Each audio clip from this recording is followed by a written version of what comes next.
What it's like to rise through every level of a Mexican cartel's inner circle. Level 1. The halcón. The heat in Culiacán doesn't just sit on you. Weight presses the oxygen out of your lungs. You're 19 years old, sitting on a rusted plastic crate outside a bodega that smells of sour milk and diesel. You have a Motorola radio clipped to your belt and a counterfeit jersey sticking to your back. You are a hawk. In the hierarchy of the Federation, you are the dirt beneath the fingernails of the men who actually matter. But to the neighborhood, you are the eyes of the ghost. Your job is simple. Watch the intersection. If a white Ford F-150 with tinted windows passes 3 times, you press the button. If a local police cruiser slows down near the safe house 2 blocks over, you press the button. You are paid $200 a week to be a human censor. The first lesson is the most important. Silence is the only thing that keeps you breathing. You see the local commander, a man they call El Tiburón, roll by in a customized Raptor. He doesn't look at you. You are a pebble on the road he drives over. You feel a surge of envy that tastes like copper. You want the truck. You want the respect. You want the girls who look at him like he's a king. A car pulls up. It's not the police. It's a rival scout from the neighboring plaza. He leans out the window and asks for directions. You see the gold chain around his neck. You see the way he looks at your radio with a smirk. You realize in that second that you aren't just watching the street. You are part of the street. You give him the wrong directions and watch him drive away. 10 minutes later, you hear the rhythmic pop of a submachine gun 4 blocks over. You don't move. You don't call the police. You just sit on your crate and wait for the radio to crackle. When it does, a voice tells you to go home. You've been promoted, not because you're brave, but because you didn't run when the lead started flying. Level 2, the sicario. The smell of bleach never quite leaves your nostrils. You are 21 now, and you no longer sit on crates. You sit in the back of stolen SUVs with the lights off. You are a hired man. Your salary has jumped to $1,500 a month, plus bonuses for special assignments. You are standing in a warehouse on the outskirts of Juarez. There's a man tied to a chair in the center of the room. He was a halcón, just like you were. He missed a plate number. Because of his laziness, a 3-ton shipment was seized by the federales. Your commander hands you a blade. He doesn't give a speech about loyalty, he just points. Your hands shake for the first 3 seconds. Then, something clicks. You realize that if you don't do this, you'll be the one in the chair. It's a binary world, the one holding the steel or the one feeling it. You do what is required. When it's over, you go to a taco stand and eat 4 al pastor tacos. You are surprised to find that your appetite hasn't changed. That's the moment you realize the old you is dead. You are now part of the outer circle. You guard the stash houses. You participate in tapones, armed confrontations with rival cells. You learn the geometry of a gunfight, how to use the engine block for cover, how to identify the specific frequency of a siren. You have a girlfriend who thinks you work in private security. You lie to her every night.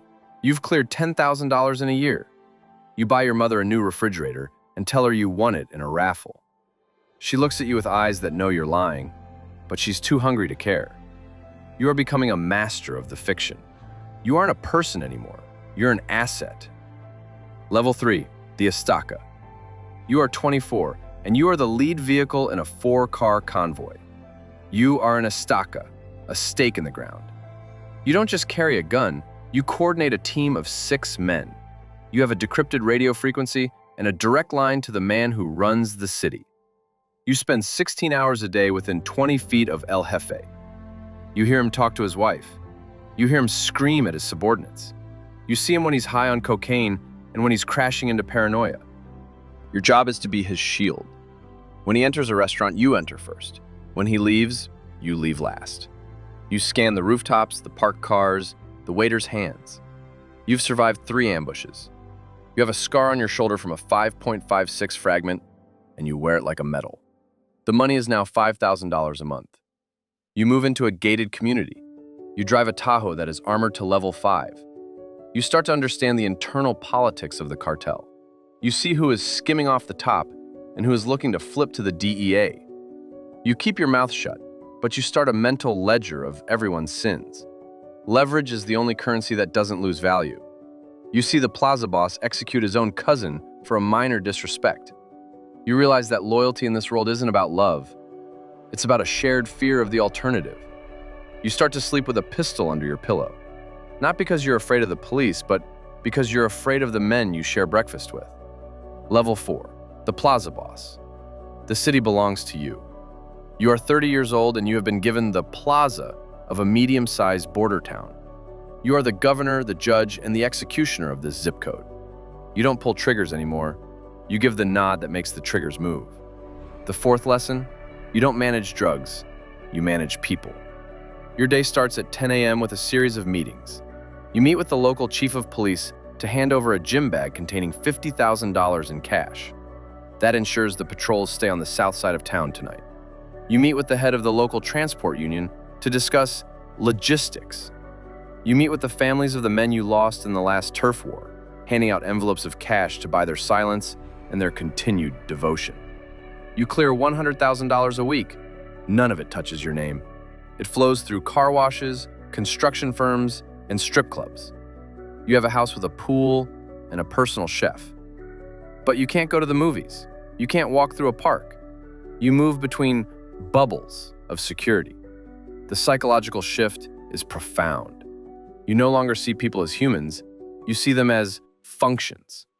The journalist is a risk. The politician is an investment. The rival is a debt. You've become clinical. When a shipment of 4 tons of meth disappears in the desert, you don't get angry.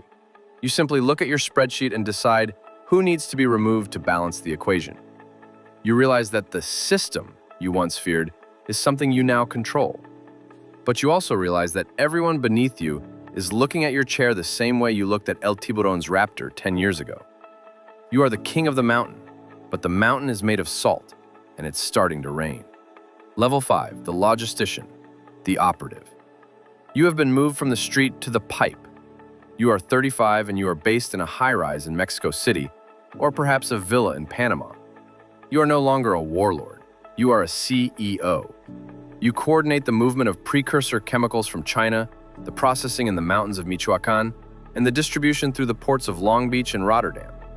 The fifth lesson, violence is a failure of diplomacy. At this level, a gun is a sign that you've lost control of the narrative. You deal in shipping manifests, shell companies, and international wire transfers. You speak to bankers who wear $3,000 suits and have degrees from Harvard. They know exactly who you are. But as long as the commission is 3%, they call you Sir. You manage a budget of $200 million. You have learned that it is cheaper to buy a port official than to fight a war over a harbor.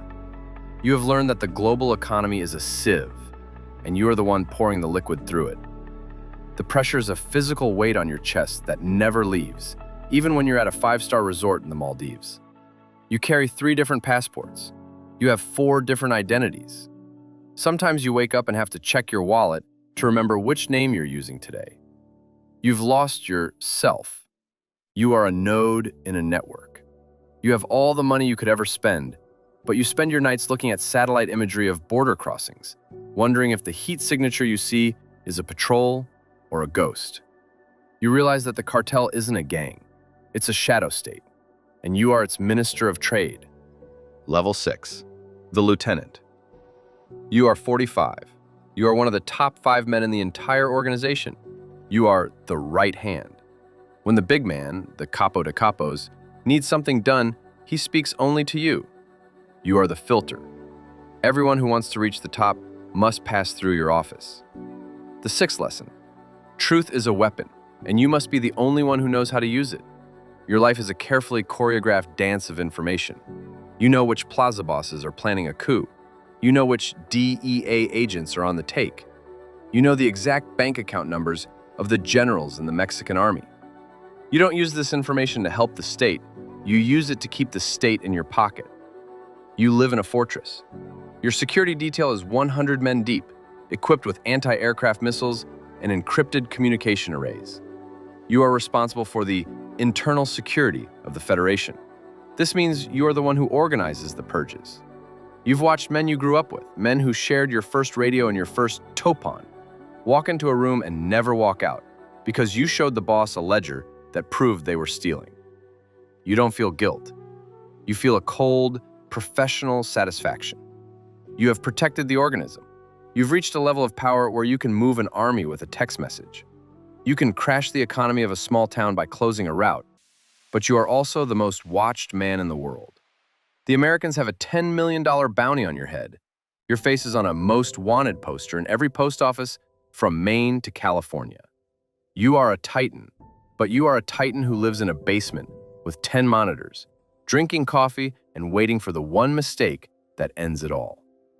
Level 7, the shadow partner. You are 55. You are no longer in the cartel in any traditional sense. You are a silent partner in the country's largest infrastructure projects. You own the banks, you own the television stations, you own the politicians. You are the man who decides who becomes the next president. You donate millions to orphanages. You build cathedrals. You are a pillar of the community. The blood you spilled 30 years ago has been washed away by a literal mountain of gold. Your children go to boarding schools in Switzerland. They think their father is a global logistics consultant. You never tell them the truth. You don't want them to know the smell of bleach or the sound of an AR-15. You want them to be the legitimate generation, but the isolation is absolute. You can't trust anyone who knew you before. You have eliminated almost everyone who saw you sitting on that crate in Haisan or Culiacan. You are a myth. You are the man in the shadows that people whisper about but can never prove exists. You realize that the inner circle isn't a group of friends, it's a suicide pact that has lasted 30 years. You are the last one standing because you were the most ruthless, the most clinical, and the most invisible. You have won the game, but the prize is a life lived in a velvet-lined bunker, watching the world through a screen, knowing that the only people who truly know you are the ones who want to kill you. Level 8, the patriarch. You are 70. You are the elder statesman. You are the memory of the Federation. You sit in a high-backed chair in a room that smells of old leather and expensive cigars. You don't give orders anymore. You don't have to. Your presence is a gravitational force. The 8th lesson, the system is the only thing that is immortal. You look at your hands. They are thin, the skin like parchment. They have signed the warrants for thousands of deaths. They have held billions of dollars. They have built an empire that rivals the GDP of medium-sized nations. And now, they can barely hold a glass of water without shaking. You finally see the truth. The cartel was never about the drugs. It was never about the money. It was a perpetual motion machine fueled by fear and ambition. You weren't the boss. You were the lead servant. You spent 50 years feeding the machine, and in return, it gave you a cage. A very nice, very expensive cage, but a cage nonetheless. You have all the power in the world, but you can't walk to the corner store and buy a soda. You have all the wealth in the world, but your doctors have put you on a diet of plain rice and grilled chicken. You are the most successful man in the history of the Republic, and you are the most solitary creature on earth. You realize that you did not climb up the ladder. You built the cage around yourself, bar by bar. You have forgotten the sound of your own real voice, the one that wasn't filtered through the persona of a king. The door to your study opens. A young man enters. He is 21 years old, a newly appointed escort from a plaza in Sinaloa. He has been brought here to deliver a report on the latest shipping routes through the Caribbean. He is nervous. He sees the gold watch on your wrist. He puts the ledger on your desk. There is a pack of premium cigarettes tucked into the cover, a small tribute. You look into his eyes. They are bright with an ambition so sharp it could cut glass. They are the eyes you had 50 years ago. You feel a flicker of something, pity perhaps, or just the cold wind of the inevitable. The routes, you say. Make sure the pilots never fly the same path twice. He bows so low, his forehead almost touches the mahogany. Yes, Jefe, I understand. I will be the best. You watch him go. He walks with a purpose, a man who thinks he is starting a glorious journey. He doesn't know that the door is already closed behind him. He doesn't know that he is already dead, and the machine is just waiting for him to realize it. The sun rises over the mountains, casting long shadows across the valley. Somewhere in a dusty border town, a 19-year-old is sitting on a crate with a radio in his hand. He thinks he understands the game. He doesn't, but he will.